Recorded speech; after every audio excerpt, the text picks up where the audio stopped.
కర్ణాటక ఉప ముఖ్యమంత్రి జి పరమేశ్వర రాష్ట్ర కరువు సంక్షోభాన్ని అత్యంత తీవ్రమైనదిగా అభివర్ణించారు.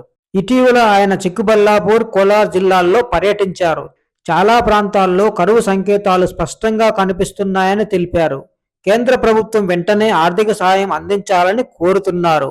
ప్రస్తుతం కరువు కేవలం కర్ణాటకలోనే కాకుండా ఆంధ్రప్రదేశ్, తెలంగాణ, తమిళనాడు, మహారాష్ట్రాల్లో కూడా కరువు ప్రభావం ఉందని తెలిపారు.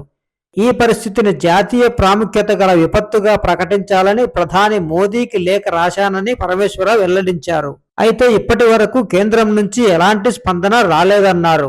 ఎప్పటి నుంచో చర్చలో ఉన్న కర్ణాటక మంత్రివర్గ విస్తరణపైన పరమేశ్వర స్పందించారు. ముఖ్యమంత్రి, పార్టీ నాయకులు ఇప్పటికే ఢిల్లీ వెళ్లి హైకమాండ్తో చర్చిస్తున్నారని చెప్పారు. హైకమాండ్ అనుమతి రాగానే మంత్రివర్గ విస్తరణ జరుగుతుందని తెలిపారు.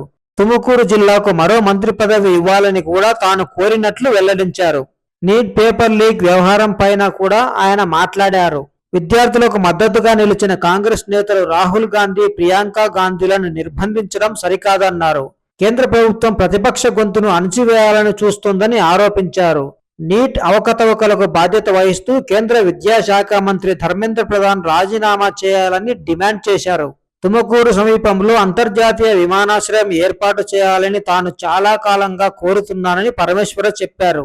అది వస్తే సుమారు 20 జిల్లాలకు ప్రయాణ సౌకర్యం మెరుగుపడుతుందన్నారు. ప్రభుత్వం ఈ ప్రతిపాదనపై సానుకూలంగా ఆలోచించాలని కోరారు.